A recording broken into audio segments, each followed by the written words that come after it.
और फिर इधर काई कबीले में कुमराल अब्दाल जब सिपाहियों के लिए सामान लेकर जाने लगता है तो अलाउद्दीन कहता है, हमारी ख्वाहिश है कि मेरी अम्मा और बाबा हमें आपके साथ आने दें कुमराल अब्दाल। और फिर उरहान कहता है, हमें कम से कम जख्मी सिपाहियों की मदद करनी चाहिए कुमराल अब्दाल, सिपाहियों के जंग में होते हुए हमारे लिए यहाँ बैठना नागवार है। यह सुनकर कुमराल अब्दाल उरहान और अलाउद्दीन को गले लगाता है और कहता है, मेरे बहादुर शहजादों, अब ये हमारा वक्त है, हमारे बाद आपकी बारी होगी, बस थोड़ा सब्र। और फिर इसी दौरान बाला खातून और आइगुल भी कुमराल अब्दाल की जानब आ रही होती है, जिसे देखकर कुमराल अब्दाल कहता है, जब से बाला खातून बाजियान की सरबराह बनी, बाजियान के तीर कभी निशाने से नहीं चूकते।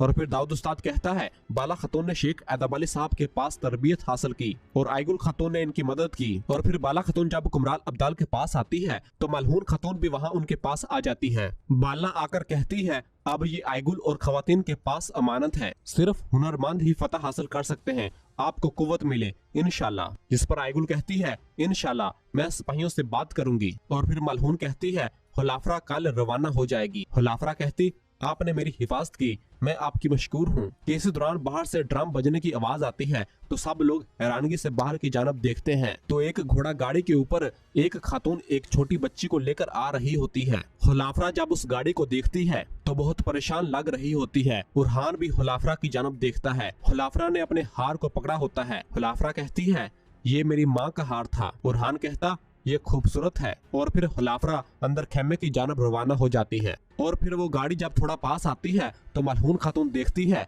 तो उसके ऊपर उसकी बेटी फातिमा होती है, जिसे देखकर मलहून बहुत ज्यादा खुश होती है और कहती है, आह मेरी प्यारी बेटी। और फातिमा भी अपनी माँ से मिलती है और बहुत खुश होती है। मलहून पूछती, आह फातिमा, तुम यहाँ क्या कर रही हो, क्या तुम ठीक हो? जिस पर फातिमा कोई जवाब नहीं देती। और फिर साथ आई खातून बताती है, इसने सब कुछ खाने पीने से इनकार कर दिया, इसलिए हमें इसे आपके पास लाना पड़ा मलहून खातून। जिस पर मलहून कहती है, आह मेरी प्यारी बेटी। और फिर फातिमा बाला खातून से मिलती है और बाला कहती है, खुश आमदीद मेरी प्यारी बेटी।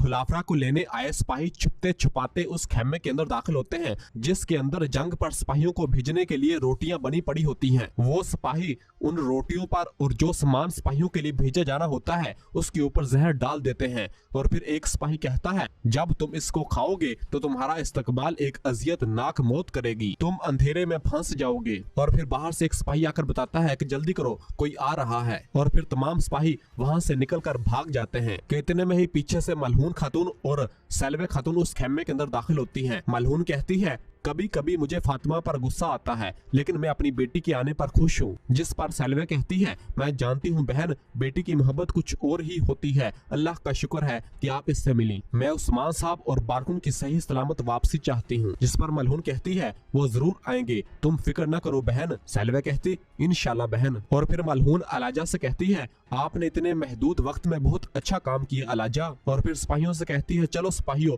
इनको गाड़ियों पर ले जाओ, हम सुबह होते ही निकलेंगे इंशाल्लाह।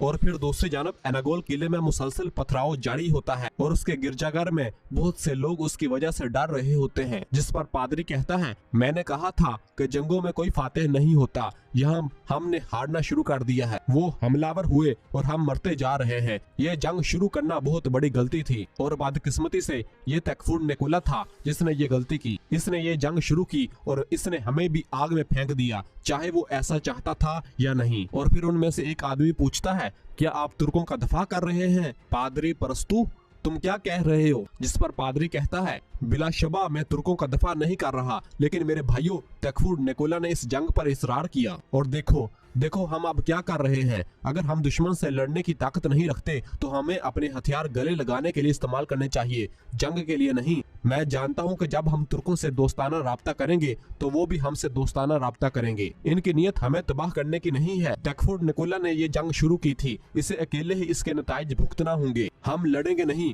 बल्कि दोस्त बनेंगे, क्योंकि ऐसी जंग जो हम हारेंगे इससे सिर्फ हमारे लिए मजीद मसाइब पैदा होंगे। और फिर उनमें से एक आदमी कहता है, उस्मान किला लेना चाहता है, ऐसा नहीं हो सकता। और फिर बाकी लोग भी कहते हैं आपको लगता है कि वो हमें जिंदा रहने देंगे अगर निकोला मार गया तो? नहीं, हम ऐसा नहीं होने देंगे, हम इसकी इजाजत नहीं देंगे, हम किला उनके हवाले नहीं करेंगे। कि इसी दौरान तैमूर कुछ सिपाहियों के हमरा गिरजाघर के अंदर दाखिल होता है और पादरी के पास आता है और कहता है अगर उस्मान किले पर कब्जा करता है तो आप पहले शख्स होंगे जिसे उस्मान तैफूर निकोला के बाद कत्ल करेगा। जिस पर पादरी कहता है मुझे ऐसा नहीं लगता, तुर्क मजहबी आदमी को कोई नुकसान नहीं पहुंचाते जो इन्हें मारने की कोशिश नहीं करता, मैं इन्हें तुमसे बहुत बेहतर जानता हूँ। यह सुनकर तैमूर हंसता है और कहता है क्या यही वजह है कि आप तैफूर निकोला के खिलाफ बात करते हैं? हमारे फौजी काफी देर से आपको देख रहे हैं, आपकी जुबान आपको बहुत तकलीफ देगी। पादरी, हम आपको तैफूर निकोला के हुक्म से जंदान में लेकर जा रहे हैं। ये सुनकर तमाम लोग कहते नहीं, ऐसा नहीं कर सकते आप ऐसा नहीं कर सकते। इस पर तैमूर गुस्से से कहता है बस चुप कर जाओ, हमारे जंदान बहुत बड़े हैं, क्या आप भी कोई है जो बगावत करना चाहता है? जिस पर तमाम लोग खामोश हो जाते हैं और फिर तैमूर अपने सिपाही से कहता है इसके हाथ बांधो और उसे लेकर जंदान की जानब रवाना होते हैं।